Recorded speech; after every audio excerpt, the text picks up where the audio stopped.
Dianne Hofmeyr grew up on the tip of southern Africa but now lives and works in London. Her acclaimed picture books include The Magic Bajabi Tree, which was nominated for the 2014 Kate Greenaway Award, and Zarafa Giraffa, which is on the Sunday Times Top 100 Children's Classics list. Dianne is the author of The Glassmaker's Daughter, which has been chosen as one of the Year 2 Reading Gladiators books selection for our 2018-19 programme.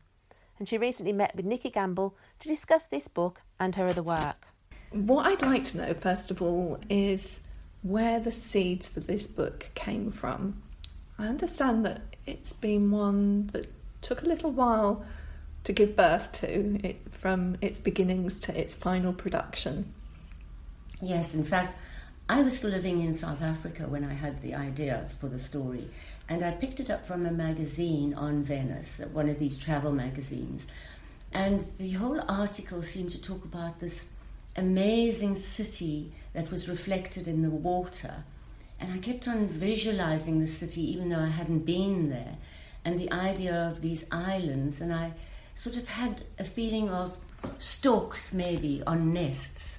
And that actually comes into the beginning, I think, of the story, that these palaces sort of floated in this magical way on this absolutely wonderful lagoon. And in doing so, there was movement. Well, of course, there is movement in Venice. So that magazine article was in the early 90s. And I had this in my head, and this idea of reflection and water.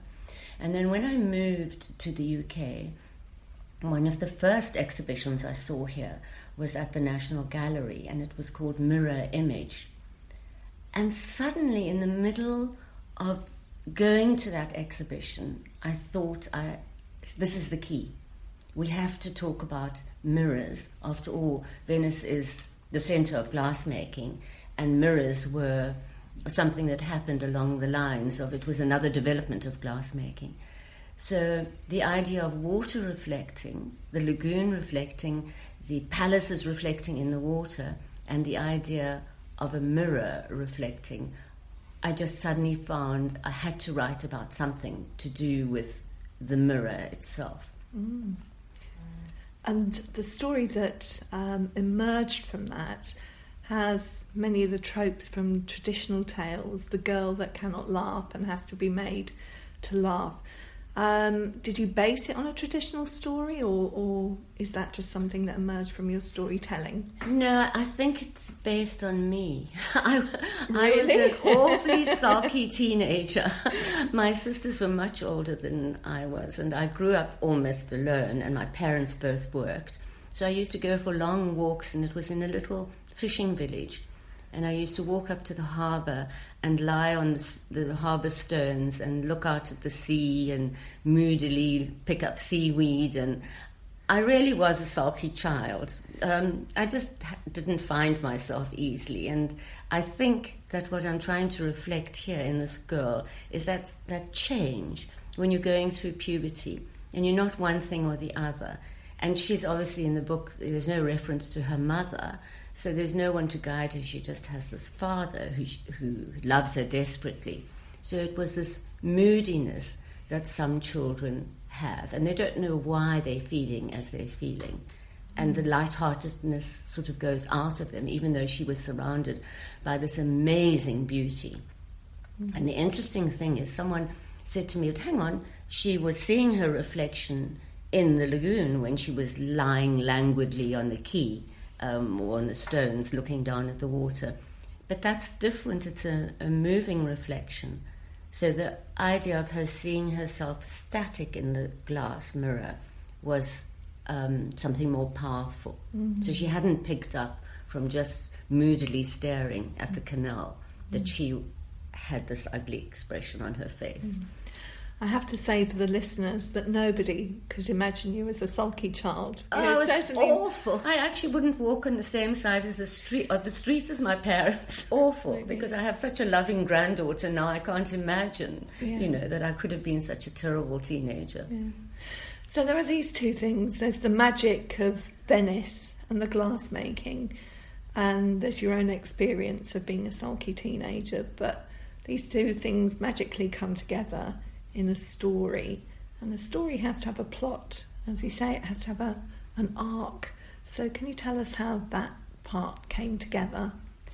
Yeah, well, I think whether you're dealing with adult novels, young adult novels, or picture books, whatever story, whatever fictional story comes to mind, there's always transformation.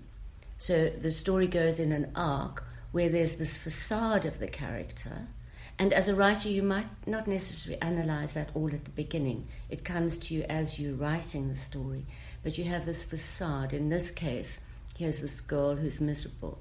She probably knows underneath it that she's not. She's actually quite a nice person. So you need that transformation, and in the middle of the story, something happens, so the two arcs cross, and she then is changed into something better. And unless you have transformation, you don't have a story. Mm-hmm. It's pointless. Mm-hmm. Something has to change, whether for good or bad. In The Godfather, for bad, but in a picture book generally, you change for the goodness. And here, the girl changes to something pleasant and finds it within herself, which I think is also important. Yeah. I suppose the climactic moment is the point at which the glass palace shatters. Yes. And I guess you had two choices as a writer. One was for it to shatter as it does, but it could have remained, and it could have been a place where Daniela and Angelo lived happily ever after. I think it had to be dramatic. If you had the palace remaining, all this careful work, all these beautiful pineapples that had been twisted and turned by the glass blowers, it would just be too perfect for them to have ended up married and living in that glass castle.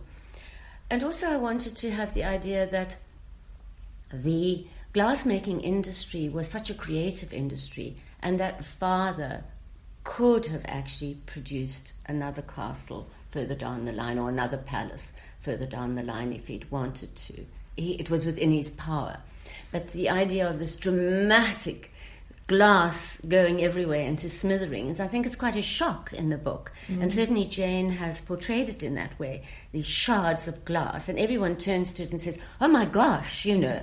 It's a sort of middle page spread where you think, good grief, and you stop for a moment in the story to assess what's happened.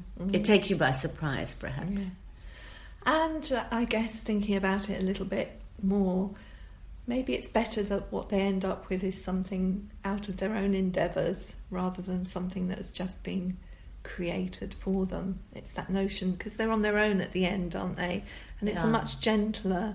Yes. And there's a friendship there. Yes. Yes. I mean, I might have developed that a little further to the archetypal fairy tale story where the princess marries a handsome prince, but we didn't want to take it that way. We thought it better to leave it open-ended. And in fact, what at one stage Jane and I spoke about, because we collaborated a lot, was maybe we should even turn her into a glassmaker, because she had found out this magical recipe from the glassmaker, and she might become a glassmaker herself, which would have been unheard of course, in that century. But that was taking the story a step too far, and that would have been for a chapter book, I think, but not in a picture book. So we left it open-ended. What happened to her? What happened to Angelo? Did they have a relationship? It's for the reader to think about. Yeah. I think the final image is actually not of Daniela and Angelo, it's of a child that could be the child who's the reader of the book, I think, yes. Isn't it? And I wanted to bring it back into the modern day for a child to pause and see, oh, this is not just a fairy story, this is about me. And maybe when I look at myself and I'm feeling miserable, if I smile, it transforms my face, and that comes from within me.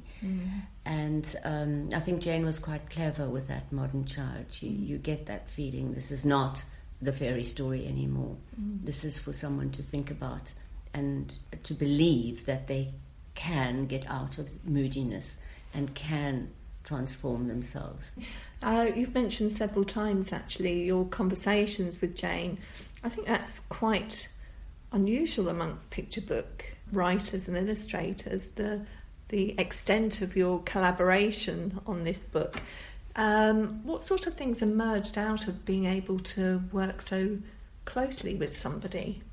We could discuss what she chose or what she would like to illustrate. So there were lots of characters that were going to help to try and transform this girl. And in the beginning, they were all men. And then I realized I was going down that traditional route because they were all trying to woo this girl and perhaps to marry her. And we together had this idea that maybe there should not just be men trying to make this girl laugh. We would have ladies as well, and there's the old lady who's the mask maker. And that suits Jane to actually have a mask maker because she loves working with masks.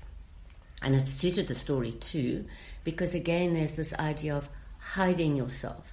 And the girl in the story, Daniela, she doesn't even accept what the mask maker does for her, because the mask maker shows her a happy mask and shows her an unhappy one, and she accepts neither. And I wonder, without realizing it, sorry, I've gone off your question, but we'll come back to that. It's interesting. I wonder, without realizing it, if I knew that she wasn't going to accept those masks because she herself wanted to be herself. She didn't want a mask. Mm. And she didn't want someone to foist a happy mask on her or a sad one. She actually had an intuition that maybe it was inside her. But that's not explained. That's very deep and very layered. Mm. And even I think I only discovered that for myself after the story was written. Mm. So I think that sometimes happens in writing. You think, hang on, there's a connection here, a psychological connection. Mm. It's interesting because, as you know, the children who've been reading the book have been posting all their responses. Yes. And quite a few of them have been saying, I wonder what's going to make Daniela smile. None of the things that people have tried seem to make her smile. One of the little comments that I wrote back to one of them was, perhaps they're trying too hard. Well, that's true. I mean, that jolly acrobat who does all sorts of things and swallows swords and blows fire, he was just trying too hard. Yeah. We did have an alchemist in it at one stage, and he tried to make her swallow the laugh of a dove and the giggle of a hyena and all sorts of potions. But in the end, we left that out and put the mask maker in. But to get back to your question on Jane, we had a lovely relationship. It was just, I mean, we still do. We used to meet quite regularly at the Glass Gallery. Unfortunately, the members at the V&A, the members' room is just off the Glass Gallery. So we'd have this lovely gallery to walk through. And in there, they have drawers that you can open, and you can find glass buttons and all sorts of little interesting bits and pieces. And then, of course, they've got that huge section on Venetian glass with the stems and the lovely dragons. And that's where I got the idea of dragon doors. Mm-hmm. And turrets and little seahorses and all sorts of magical glass there. And in fact, in my notebook, I've taken photographs and put that onto translucent paper and blown those photographs up. So, yes, we spent a lot of time in the V&A, which is incredibly inspirational for any writer. Mm.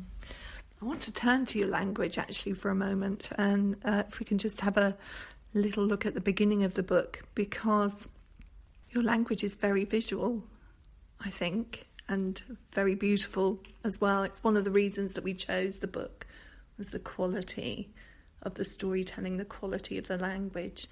And it starts, there was once a beautiful city built on water. The palaces floated like birds in nests on the sea, and the lamplight danced like fireflies across the ripples. So poetic, so beautiful, very visual. I wondered just whether that language flows from you, or do you have to actually work at creating something so beautiful? The language comes because I think as a child I always loved poetry. So it's like the cadences of the poetry that I learnt when I was 10, 11, 12, 13 and going on. So it's sort of instilled in me the rhythm of language. And the problem with writing a picture book, you've actually got to reduce it and make it less. You've got to make your sentences shorter. So usually my stories are much longer than this, with too much poetic, too many words. And so I cut them back. And very interestingly, that first illustration, you can see Jane has done it with the day on the one side and the night on the other. For those that haven't got the picture book in front of them, the one is blue and turquoisey, and the other is midnight and starlight and the twinkles on the water. And that's because in the first, one of the earlier drafts, I said by day Venice was this, and by night Venice was that. And that was cut, or I decided to cut it, but she still somehow put it into the illustration, which is quite lovely. These sparkles on the water, the sunlight sparkling, the moonlight sparkling. So I think I don't make any concession to using slightly tricky words for readers of picture books, because I think that they pick up the sound of words that they might not necessarily know, but they enjoy them. For instance, for me, and I've used this example before, I loved as a child the word lapis lazuli. Did I know what lapis lazuli was? Eventually I found out it was a stone that was midnight blue. But the cadence of the word, lapis lazuli. So in my writing, unless it's for really the 4 and 5-year-olds, I try not to pull back on words that might not be understood, because I'm hoping that will help children explore words and just find it interesting for a child. Just to pick up one example of that, you use the word melancholy to describe Daniela rather than what could have been chosen, sad. But melancholy, the sound of that word is so much more expressive in terms of explaining what she really feels like. Sad is a bit of a cop-out, really. And melancholy hits what I think of as a minor note in the writing. If you're thinking about music, it sounds like a minor note. Yes, that's true. And it's got something musical about it, hasn't it? Yes, melancholy. And I think it's an old-fashioned word. And we just have to see the success of Jackie Morris's book with The Lost Words to understand that there are words that we don't want to lose. And so that's a word that an average child, an average adult might not even use nowadays. But it's nice to draw on those. And I think, as you say, it's got that rhythmic quality. It's not just sad or unhappy. There's this floating feeling of the mood drifting through the girl's mind. I'm also really pleased that you mentioned picking up these rhythms, the cadences from childhood, from reading and probably being read to, I imagine. Were you read to quite? I was read to, yeah. Okay. We didn't have many books in our house, but I was read to, and I can remember at school, I always had a book. Always. Whether it was about being a ballerina or whatever it was, I loved reading and I loved sitting quietly with words. I think it's a really important message for teachers that actually a lot of this comes from very early experience, from having those experiences. And if we read aloud to children, we are teaching them really important lessons. Yes. Without having to necessarily keep hammering them home. They're picking that up intuitively from the things that we're reading. And in there, so I'm interrupting, but in there too, if you read to by your parents, the cadences of their language are sort of instilled in you. And I can remember my mother's voice reading the Paul Gallico book, Jenny. Wow. I just know how it sounded. And I sat in bed and she read that story to me. So I think that's also important, to read to someone who you love and loves you. You have that amazing bond with words. You have bought what is a very intriguing looking notebook covered in blue marbled paper, tied with a ribbon, and I think we need to have a look inside, and you can tell me what this is. It's a handmade book because, you know, when you write, you get a bit bored. No, it's not that you get bored, you just get tired of being on your own in this little room with a screen in front of you. So I like to create my past job in a life long ago. I was an art teacher and also a potter. So I can't stop myself from doing things with my hands. I can't draw like Jane or illustrate a book. But I like the thing with paper, doing something. So this is. I went on a course at the V&A on making books, and this is from there. And what I was trying to do with all my books, I do this. There's always a notebook, and it's a work in progress. It starts before the story, but often it's some of the pictures that I don't want to just throw away or put into a file. So it becomes a collection in a notebook. So I've done one for Zarafa, I've done one for Tiger Walk, and this one as well. And in the notebook, I try and bring out the essence that I want the story to have. And The Glassmaker's Daughter is about translucency and transformation. So I talk about the mirror, and in the book, you probably can hear the crackle of the paper. Yeah. What sort of paper is this? Like a parchment? Yes, it is like parchment. Or my father was a draftsman, and so I was used to tracing paper and this lovely translucency. So the whole book is trying to set the scene. I've used gold and gilt and used my original pictures that I found on the internet or found to do with mirrors, and then printed them onto this textured paper. So there's secrets in the book, and those are the pictures from the V&A of the glass and It's Venice. a wonderful big glass bowl, and you've got some images here of glass blowers from the period, the 16th, I think, is that 16th century or is that 14th 14th century? 14th century, yes. Glass blowers down there. And what they would have worn. And I showed this picture to Jane, and I think that glass bowl there was inspirational in one of her drawings where she has the man or the boy blowing glass in front of the furnace. And she captured that kind of dark and light in yes, that she did. illustration really She did. well. Yeah. And she did the shelves with the glass and the sort of idea of the glass catching the firelight, the translucency. But in the book I also wrote secrets. So the recipes were all kept secret. If you were a glassmaker, if you lived on Murano, you weren't allowed to leave Murano on threat of death. That's just an island within Venice, isn't it? Yes, so you were not allowed to move, let alone out off the island, but into another country, because they didn't want anyone to learn the secrets of glassmaking, and particularly with mirror. Eventually the French, someone must have travelled, yes. And the French actually made better mirrors even than the Venetian mirrors. There's the Hall of Mirrors, isn't there, at Versailles? Yes. Yeah. They put a little bit of gold into their mirror, and that made you more attractive. I was fascinated by that. Yes. So it's the equivalent of putting a diffuser on exactly, a camera. in modern day time, yes. So I wrote these secrets down, and I put them into translucent envelopes too.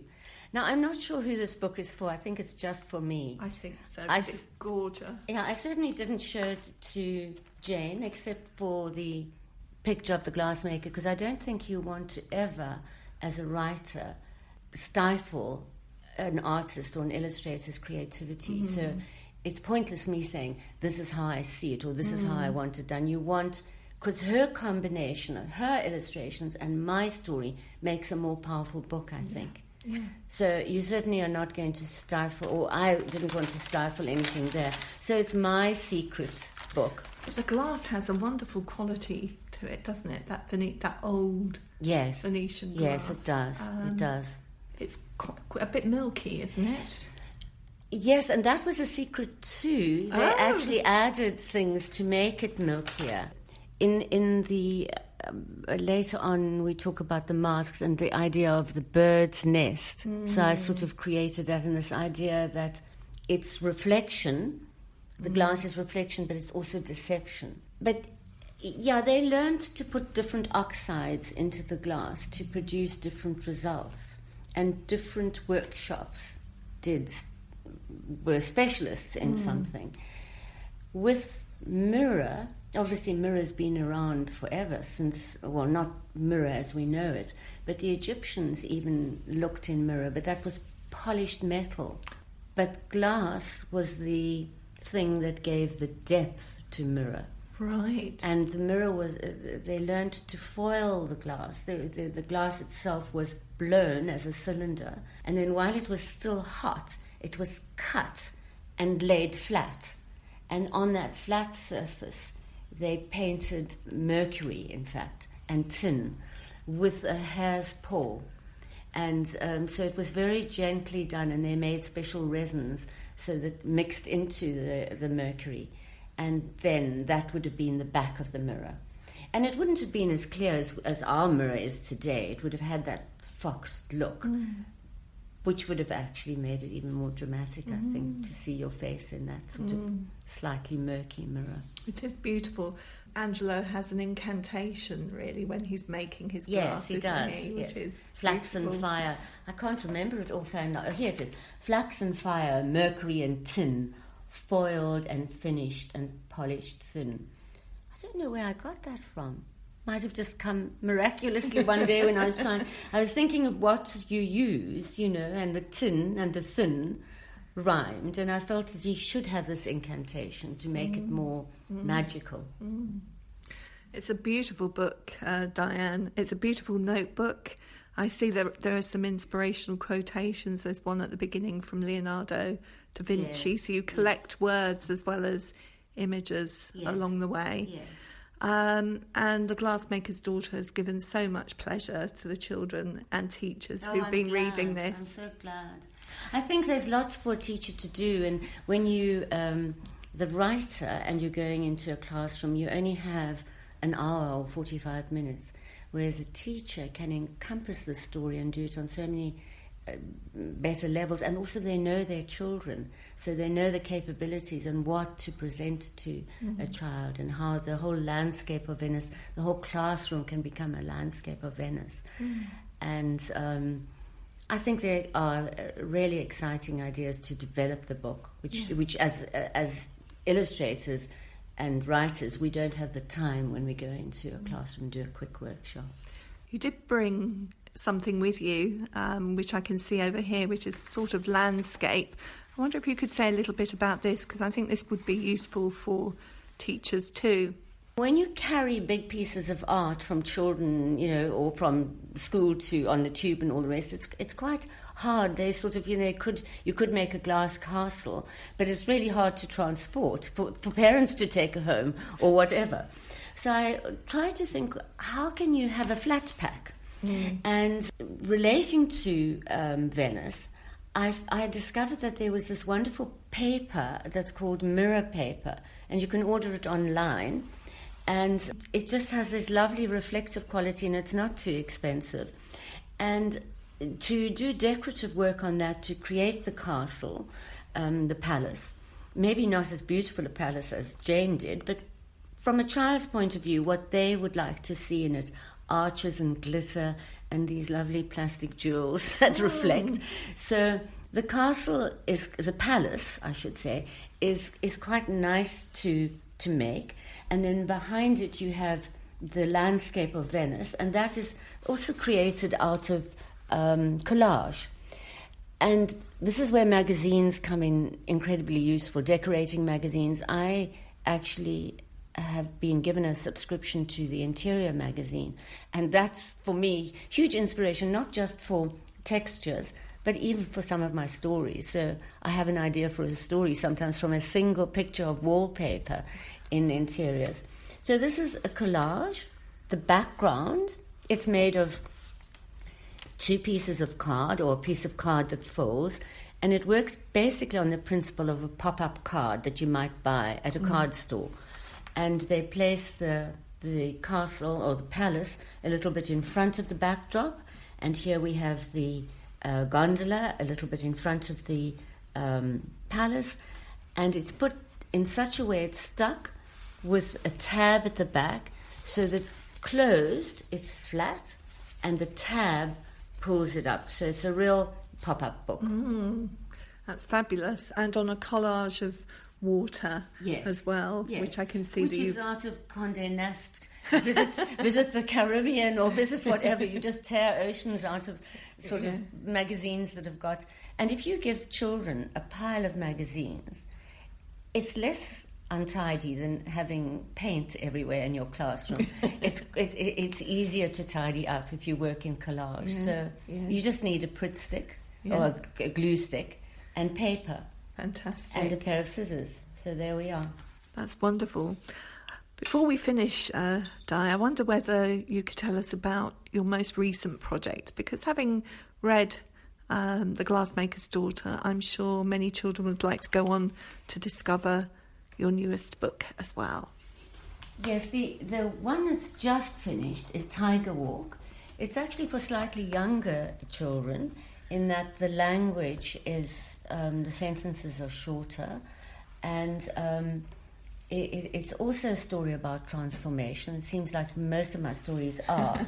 It's a story of a boy that's very fearful. Funny enough, also started off in the National Gallery with this picture or this painting done by Henri Rousseau of the tiger in the jungle, and it's sometimes called Tiger in a Tropical Storm, but also called Surprise. And the boy sees it and he becomes frightened by this tiger, and he goes home and draws it.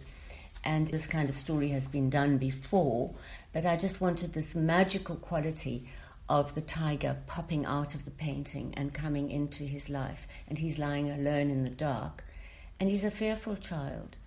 And, you know I said I was an awful teenager, but I was also a fearful younger child, fearful of all sorts of things. And I think children often are. They are scared to venture out. And so I used all the fears. I did a study on what children generally are fearful of, and also my own when I was little, what I remember I was fearful of, the dark. I was even fearful of going down a slide. So in this book, I've brought in a merry-go-round. I was fearful of swimming. I still am. Because there could be all sorts of octopuses. by the sea. I know, but there's sharks and octopuses and things like that. So it's a book about fear and conquering your fear. And of course, when he goes out into the forest on the back of the tiger, he's actually learning that the world isn't such a frightening place. And the tiger takes him through to all the places that he might be scared of. And he swims with the tiger. There could be eels, and the tiger said, "I'm not afraid of eels. I'll swat them away with my paw." And he flies, and the boy says, "I'm scared of blizzards." And the tiger says, "We'll come to a cave, and we'll hide in the cave." And the boy says, "Well, I'm very scared of caves." So you just know that. And finally, he sees the Siberian tigers, and he says, "But I'm terrified of tigers." And the tiger said, "No, you're not. You've been with me. You're not terrified of tigers." So it comes full circle. And he realizes that he himself, the little boy, takes on the persona of the tiger. And when he goes to sleep that night, he believes he is a tiger. Lovely. So it's again transformation, starting as one thing, the fearful child, ending as the child who's lost some of the fear through something that happens in the book, which is the tiger takes him out. Whether it's a real tiger or an imaginary tiger doesn't really matter, but the boy has been able to transform himself and think through his fears. Another beautiful story, and this time we should just say illustrated by... Oh, yes, Jessie. Jessie Hodgson. She's lovely. She's young, and this is only her second book, and hopefully she's going to be doing another book for me. So this is all done in pencil and very intense, the colour. And there's just one thing that I wanted to say. I'm not going to talk about this because we're really talking about The Glassmaker's Daughter, but again, my notebook here is totally different to The Glassmaker because it's an idea of hiding something, and you turn the book around and you don't know which way to look at it. And this is something that teachers can do in the classroom too, because it's a concertina book. Oh, yes. And you could get different children's artwork being made into this concertina, and it stands up easily as well. So it's as if the tiger is hiding in the jungle, and the book reflects that, the workbook reflects that. Oh, fabulous. Dianne, thank you so much for coming to talk to us today. It's been so informative. I feel that I've got new things to go back and look at The Glassmaker's Daughter, and I'll see it differently when I read it again. Thank you, Nikki.